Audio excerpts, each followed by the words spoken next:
대한민국 시민사회단체연합회 창립 1주년에 즈음에서 와서 인사 말씀을 하라 하는 그런 요청을 받고 저는 축사 말씀을 하는 줄 알고 그렇게 생각했는데 도중에 오기를 와서 특강을 해라 뭐 이렇게 해서 응급결에 그냥 수락을 하고 말았습니다. 여기에 각 전문가 시민단체 여러분들이 계시니까 저보다 우리 사회가 안고 있는 여러 가지 문제점을 잘 알고 계시고 또 이 시대에서 이 시점에서 가장 필요한 것이 국민 화합과 대통합이다 하는 것은 여러분들이 다 알고 계신 바인데 제가 특별히 여기에 덧붙여서 뭘 말씀드릴까 조금 걱정이 됩니다. 제가 하고 싶은 말씀은 우리 정원 총리께서 짧은 축사 말씀 속에서 다 하셨어요.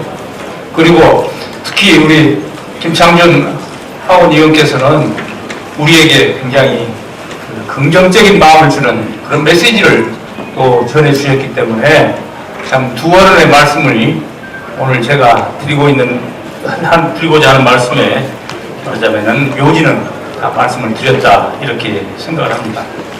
그러나 일단 저에게 특강을 한번 해라 이렇게 분부를 하셨기 때문에 비교적 짧은 시간 내에 제가 생각하는 바를 여러분들께 말씀드리도록 하겠습니다. 그리고 화합과 긍정의 문화 창달로 국민 통합을 이루어가는 지도자상이라는 제목을 여기다 적으셨어요.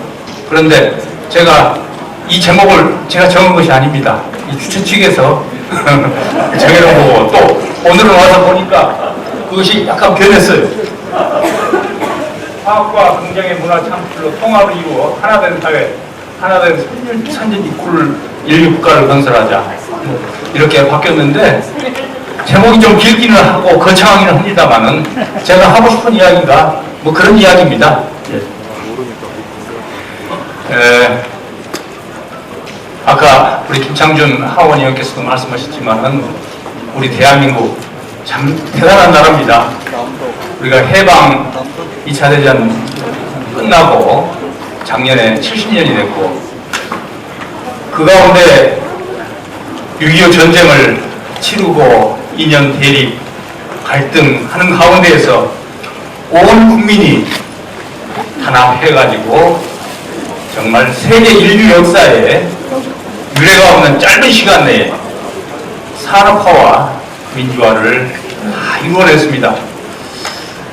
세계 역사를 보면은 포르투갈, 스페인, 영국, 네덜란드 많은 나라들이 짧은 기간 동안에 비약적인 발전을 했지만은 그러나 우리나라하고 비교해 보면은 우리나라가 훨씬 더 짧은 시간 내에 비약적인 발전을 한 세계 유례없는 나라다.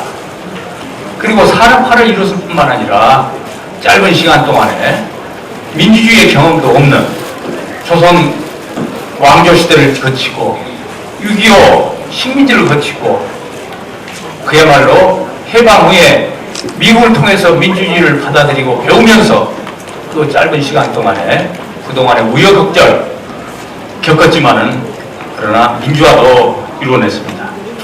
여러분 다 아시는 내용이지만은 그런 내용을 좀 더 확인하기 위해서 보자면은 1960년경에 우리가 경제개발 계획을 말하자면 본격적으로 시작하는 그 시점에 있어서 우리 1인당 국민소득이 7, 80불 정도.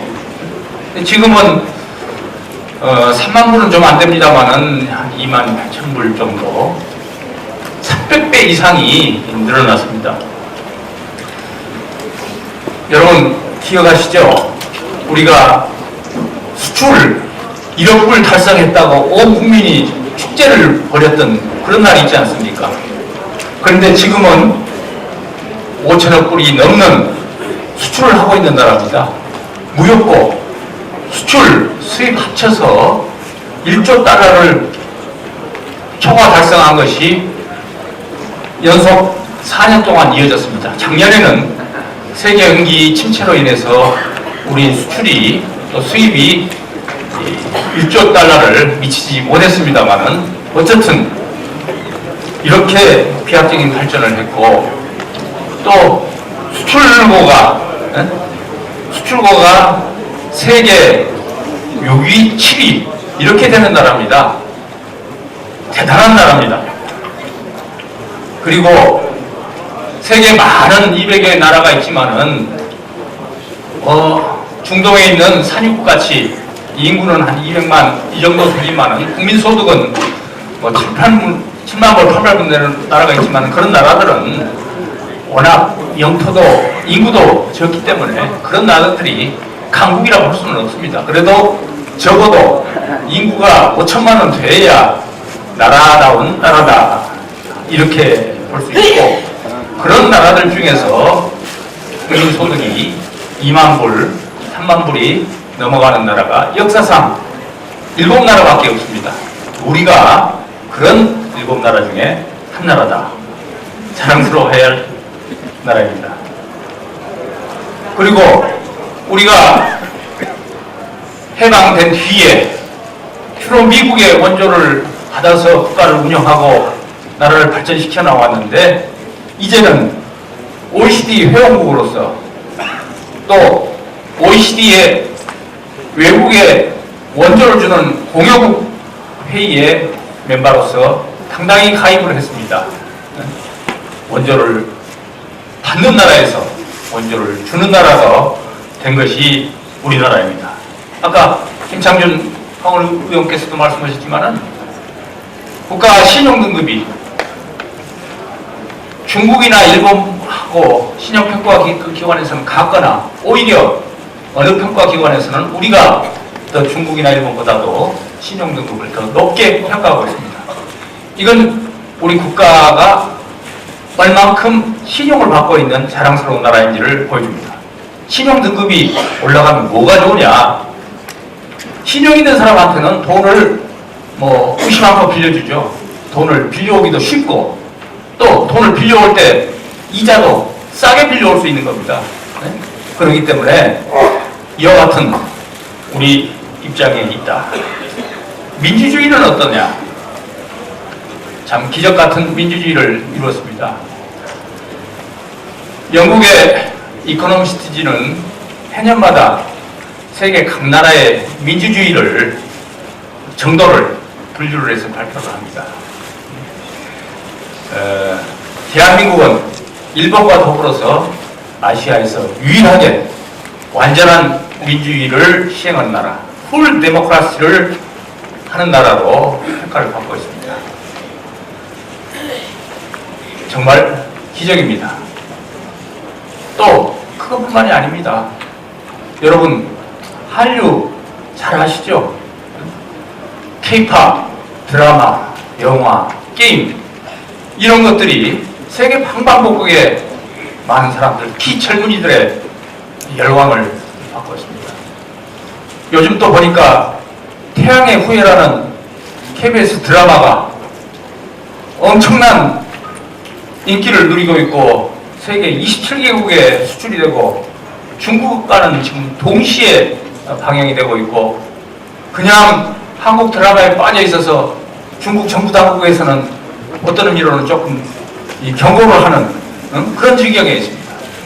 제가 총리 때 여러 나라를 방문을 했는데, 가령 불가리아, 우크라이나를 방문했을 때 제가 저녁 11시에나 늦게 도착해가지고 그 호텔에 들어가는데 우크라이나, 불가리아의 그 아리따운 젊은 아가씨들, 청년들이 서투르는 한글로 대한민국 총리 환영합니다 하면서 그 자리에서 환영하는 한국 노래를 부르고 그래요. 이건 대단한 나라입니다.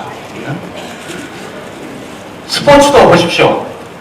지난 2012년 런던 올림픽에서, 금년에 또 리우에서 올림픽 합니다만은, 런던 올림픽에서 우리가 5위를 했지 않습니까? 영국은 주최국으로 우리보다 앞섰지만은 미국, 중국, 러시아, 영국, 그리고 대한민국이었습니다. 이와 같이 자랑스러운, 말하자면 업적을, 성과를 이룬 나라가 우리나라다. 이렇게 자랑스럽게 생각합니다. 그러나 한편 생각해보면은 우리가 짧은 기간 동안에 허겁지겁 달려오는 동안 우리가 소위 말해서 압축 성장이라고 하죠. 압축적으로 국가를 발전시키는 과정에서 또 우리 사회에는 그늘이 알게 모르게 들여 있습니다. 악착같이 경쟁해서 이겨야 되겠다 하는 그런 좋은 점 있지만은 그것이 또 다른 한편으로는 부작용을 만들어내고 있다. 과당 경쟁, 성과 지상주의, 어떻게 해서든지 성과를 달성하면 된다.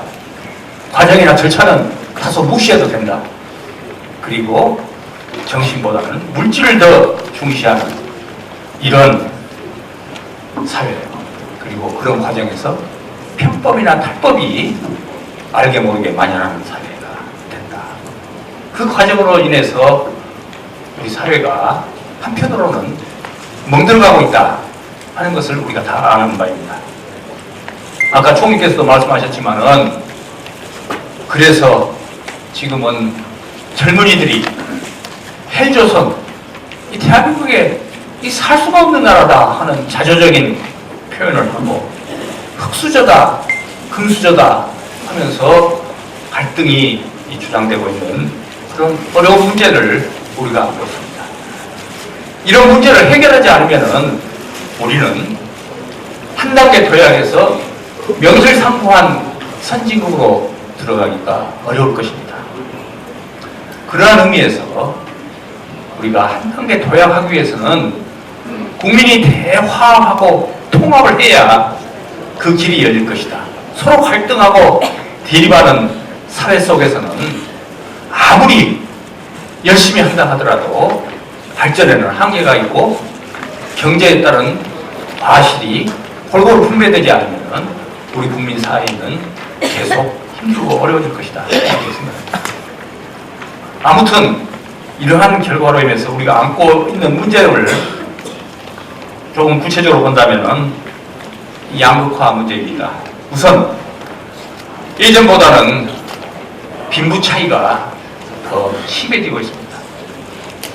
그로 인해서 갈등 구조가 형성이 되고 있습니다. 중산층이 두터워야 참 부강한 나라가 될 텐데 중산층이 점점 얇아지고 있습니다. 스스로 중산층이 아니라 하류층이라고 생각하는 국민들이 점점 많아지고 있습니다. 직장도 비정규직이 점점 많아지고 있습니다. 생계형 자영업자들이 너무 쏟아져 나오고 과당 경쟁을 하면서 3년 내에 문 닫는 자영업자가 급속히 늘어나고 있습니다. 이런 문제를 우리가 해결하지만 안 됩니다. 또 호남이다, 영남이다, 충청이다, 서울이다 하는 지역 갈등의 문제가 우리 사회에서는 뿌리내리고 있습니다. 진보다 보수다 하는 이념적인 갈등도 존재하고 있습니다. 또 예전에는 그렇게 심하지 않았는데 지금은 세대 간의 갈등까지도 나타나고 있습니다. 청년 세대와 장년 그리고 노년 세대 간의 갈등이 생깁니다. 일자리와 관련해서 청년 일자리하고 또 대부분 세대 일자리하고 그리고 복지 문제와 관련해 가지고 왜 말하자면 어르신 복지를 위해서 다음 세대인 청년이 희생을 해야 되느냐 하는 알게 모르게 그러한 갈등도 존재했습니다. 그리고 급속하게 고령화가 진행되고 있습니다. 65세 어르신의 인구가 우리 전체 인구의 약 12%, 13%를 차지하고 있고 이 고령화 속도가 굉장히 빨리 진행되고 있기 때문에 아까 뉴스에 보니까 2050년에는 일본에 이어서 대한민국이 세계 2위의 노인국가가 된다고 예상을 합니다. 이 급속한 고령화로 인해서 따르는 문제가 노인층 빈곤 문제가 급격하게 생기고 그것을 해결하기 위해서 복지라는 것은 땅에서 흙파서 하는 겁니까? 다 재원을 마련해야 되는지 그러면 경제 성장을 하든지 빚을 내든지 뭐 이렇게 해야 되는 거 아니겠습니까? 그에 따른 문제가 있고, 또 저출산 문제가 우리 사회의 앞으로 발전에 큰 참 발목을 잡는 문제가 될 것이다, 이렇게 봅니다. 지금 우리나라 출산율이 1.23 정도일 겁니다. 이렇게 저출산이 되면은 이러다 아시다시피 생산 인구도 줄어들고 소비 인구도 줄어들고 해서 경제 활력은 그만큼 떨어질 겁니다. 어떤 통계에 의하면은 앞으로 350년 후에 이 한반도 땅에는 사람이 한 사람도 살지 않는 그런 결과가 될 것이다. 그럴 리야 있겠습니까만은 통계적으로 보고 우리가 방치하고 있으면은 그런 문제가 생길 여지가 있다. 정말 위중한 상태에 있는 우리나라다. 정말 정신을 바짝 차려야 한다. 우리에게 가장 중요한 식량 자급률이 쌀만 자급이 되지 나머지 곡물 사료는 다 수입하지 않습니까? 사료까지 포함하면 우리 식량 곡물 자급률이 30%밖에 안 됩니다. 그리고 에너지의 97%는 해외에 의존하고 있는 이런 나라입니다. 정말 정신 바짝 차리지 않으면 안 되는 우리나라다. 우리가 경제 성장을 위해서 수출도 잘하고 했다 자랑을 하지만은 지금 현재 상태는 만만치 않습니다. 참 수출에 의존해서 우리 경제를 꾸려가는 나라인데 수출 사정은 점점 악화됩니다. 중국이 기술 개발을 통해서 우리를 바짝 쫓아오죠. 일본은 엔젤을 통해서 가격 경쟁력을 통해서 우리를 따돌리고 앞으로 나가려고 하죠.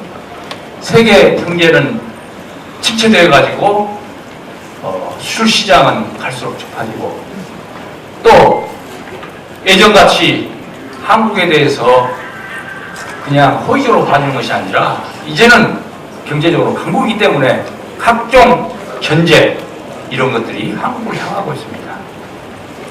우리 경제 구조 자체도 대기업 중심으로 되어 있고, 또 수출 품목도 자동차, 핸드폰, 철강, 조선, 반도체 뭐 이런 등등 대표 상품에 의존하고 있기 때문에 대기업이 어렵게 되고 대표 상품의 수출이 어렵게 되면은 우리 경제가 큰 타격을 받을 수 없는 정말 위중한 시기에 있다, 이렇게 생각합니다. 그래서 우리가 정신을 바짝 차리고 해나가야 되는데, 우리가 갖고 있는 많은 부분에서 갈등들이 잘 해결되고 있는 그 문화가 불행하게도 아닙니다.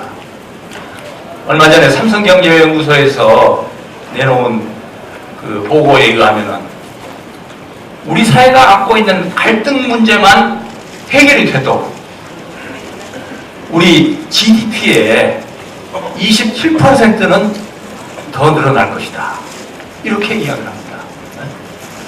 갈등 문제를 해결하지 않으면 우리는 장래가 없다, 이렇게 생각합니다. 이런 갈등 문제를 가장 해결해야 될 주체가 누구겠습니까? 우선은 정치권이고 정부 아니겠습니까? 그런데 유감스럽게도 정치권이 그와 같은 갈등을 해결하고 국민을 통합시키는 노력이 아직은 미흡하고 부족한 것 같습니다. 오히려 파퓰리즘을 통해서, 인기영합주의를 통해서 국가의 장래, 국가의 경제를 멍들게 하는 그러한 일도 지금 공공연히 행해지는 것도 사실입니다. 우리 사회가 여러분 어떻습니까? 정말 정직한 사회라고 여러분 평가하십니까? 우리 사회가 폭력과 거리가 먼 사회라고 생각하십니까? 우리 사회가, 우리 국민이 준법 정신이 부찬한 사회라고 생각하십니까? 우리 사회가, 우리 국민들이 인간의 생명, 가치를 존엄하게 생각하고 또 가정을 순결하게 보호하고 지키는데 열심인 그런 사회라고 생각하십니까? 우리 사회가 특히 육체노동을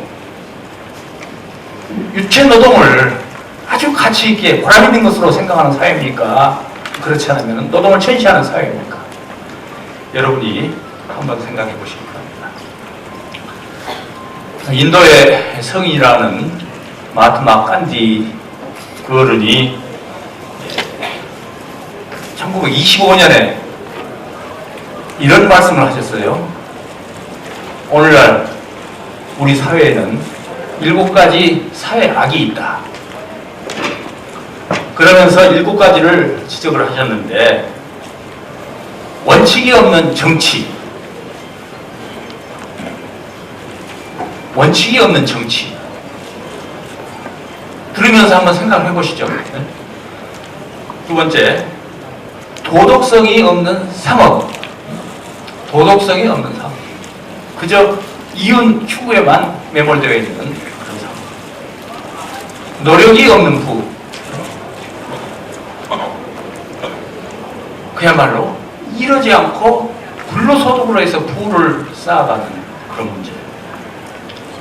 인격이 없는 지식. 지식들은 엄청나게 많아졌지만은 과연 그 지식에 걸맞는 지혜와 인격을 갖추고 있는 건지. 인간성이 없는 과학.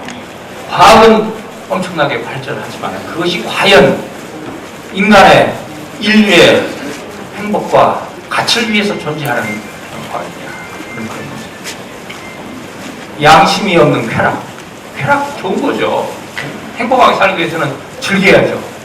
그렇지만은 그러나 올바른 양심을 가지지 않고 쾌락을 추구하는 문제.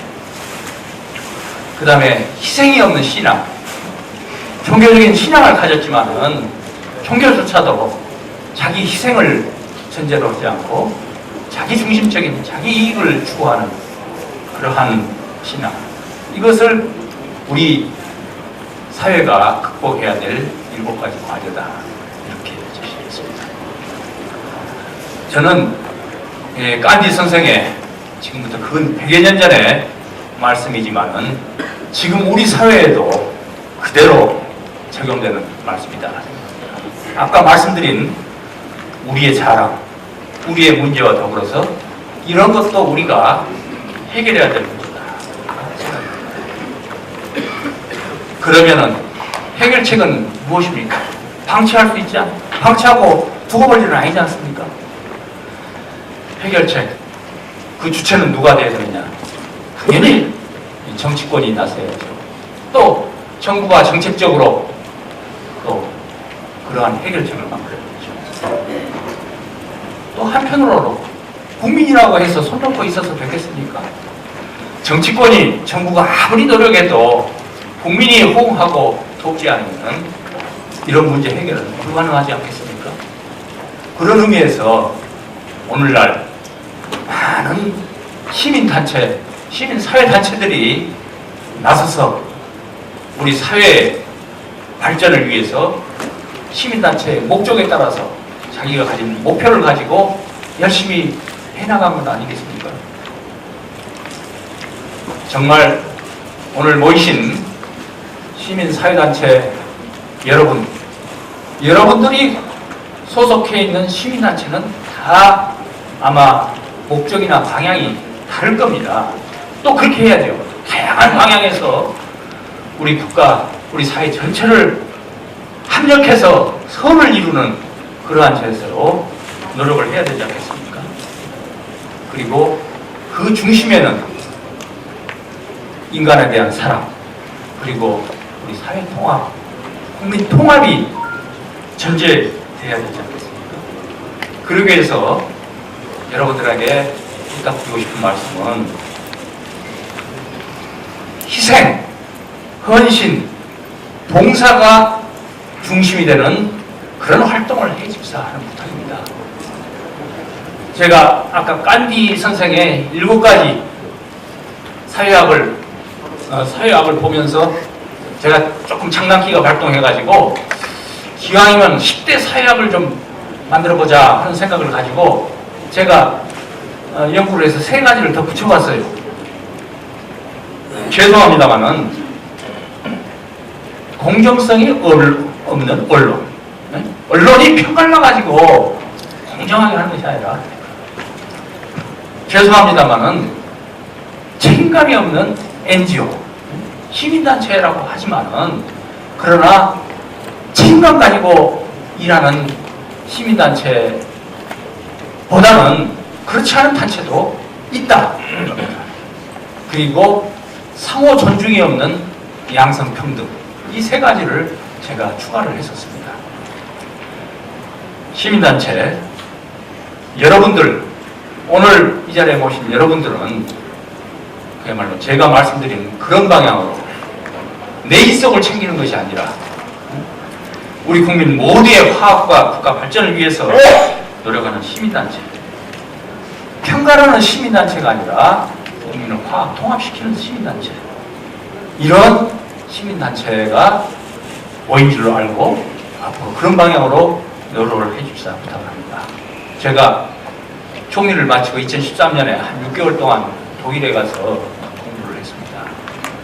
독일 사회가 왜 이렇게 바람직하게 움직여가고 있는지 하는 것에 대해서 공부를 좀 했습니다.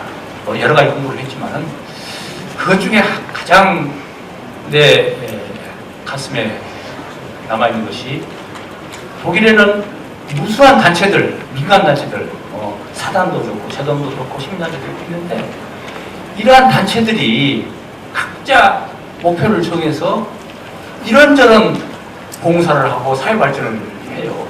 가령 어떤 재단의 경우에는 우리는 문화적 혜택을, 말하자면은 생활 형편이 어려운 분들이 문화적 혜택을 누릴 수 있도록 어떤 음악회에 저소득층이 실제로 공연을 즐길 수 있도록, 말하자면 입장료를 지원하는 것을 사업으로 하는 그런 재단도 있고, 또 어느 학술단체에서 돈이 없어서 좋은 책을 발간할 수 없는데 그 출판비를 지원하는 그런 재단도 있고, 많은 그런 단체들이 곳곳에서, 말하자면 틈새슴새에서 그 역할을 하면서 정부가 할 수 없는 일, 사각이 있는 그런 분야를 해결하고 있는 것을 봤습니다.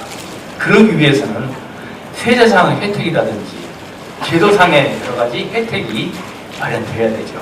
그건 이제 정부에서 해야 될 일입니다만은, 그러나 우리나라도 그런 방향으로 가야 되고, 그러기 위해서 그 전 단계로서 여러분이야말로 그러한 쪽의 일을 열심히 하실 수 있는 그런 선구자다, 이렇게 생각합니다.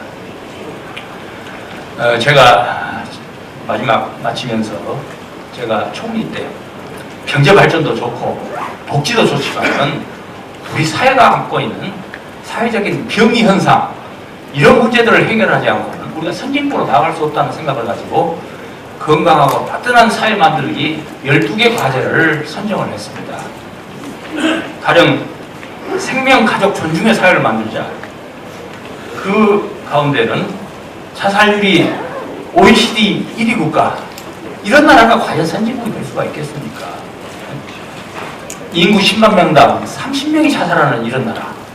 그런데 이 문제는 우리가 부끄럽게 알아야 되지만은 우리 노력에 따라서는 얼마든지 자살률을 떨어뜨릴 수 있는 방법이 얼마든지 있습니다. 그때 자살 예방을 위해서 활동하는 시민단체들과 만나서 여러 가지 간담회도 하고 의견도 교환하고 했습니다. 그리고 자살 시도를 했던 그런 사람들도 만나서 이야기를 했는데, 우리가 조금만 관심을 갖고 정부와 시민단체가 협력해서 그분들에게 손을 내밀면 얼마든지 자살을 예방시킬 수가 있다. 자살을 시도했던 분들의 경험담이 이겁니다. 자살을 시도하는 그 순간 누군가가 따뜻한 말 한마디를 건너오고 전화라도 한마디 걸었으면 생각이 달라졌을 것이다. 문제는 간단합니다. 우리 주변에 있는 그러한 사람들의 명단을 확보를 해가지고 수시로 전화를 해주고 서로 만나서 이야기하고 이런 노력들을 해야 되는데, 정부의 예산 지원도 필요하지만 우리 시민사회가 그런 일을 나서야 합니다. 인공인신인격 낙태 문제, 불법 낙태, 이건 종교적으로 죄악일 뿐만 아니라 그건 어머니에게 평생 말하자면 가슴에 멍을 뜨게 하는 이런 문제입니다. 따라서 잘된 정확한 통계는 없습니다만은 우리나라에서도 1년에 한 17만 건에 지금 많이 떨어졌습니다만 낙태가 있다 이렇게 보고 있습니다. 이걸 줄이기 위한 여러 가지 노력, 그 노력은 말하자면 미혼모 문제라든지 입양 문제하고 연결됩니다. 이걸 종합적으로 우리가 검토를 해서 그걸 줄이는 문제. 해외 입양에 우리가 어려운 시절에 고아까지도 해외 수출한다는 비아냥을 걸었던 우리나라가 이 문제를 해결해야 됩니다. 국내 입양으로 돌리기 위한 국민의 인식을 바꾸고 하는 그런 입양 문제, 가출 청소년 문제, 교통사고 사망률 세계 1위, OECD 1위 국가, 1년에 5,000명 사망하는데 그걸 확 떨어뜨리는 그런 문제. 그 다음에 우리 사회를 신뢰 있는 사회로 만들기 위해서 170배랍니다. 170배. 그리고 아름다운 인터넷 세상을 만들기. 댓글들 보십시오. 그리고 허례허식으로 치닫고 있는 관아상제 문제, 이런 문제도 해결하고, 또 중독이 없는 사회, 도박, 유병률이 우리나라 9.5%, 세계 다른 나라의 평균의 3배랍니다.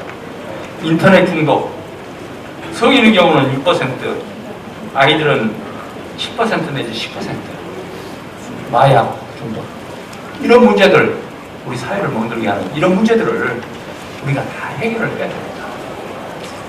이런 문제들은 정부 노력 가지고 절대 부족합니다. 시민단체가 나서줘야 됩니다.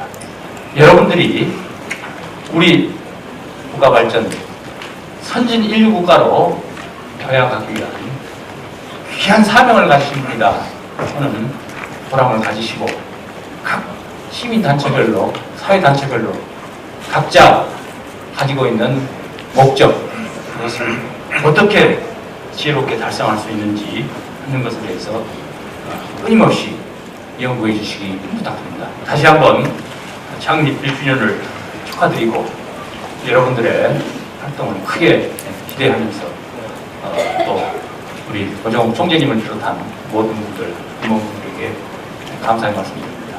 감사합니다.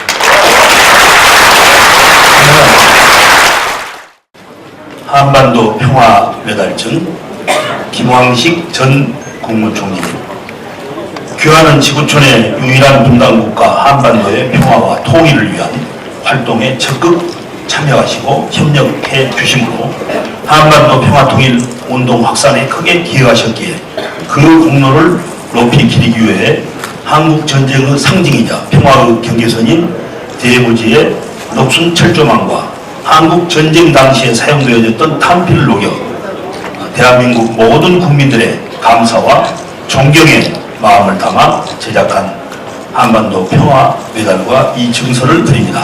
2016년 3월 30일 대한민국 평화통일 국민문화재 명예위원장 정의화 국회의장, 조직위원장 김영진, 조직위원장 황우여.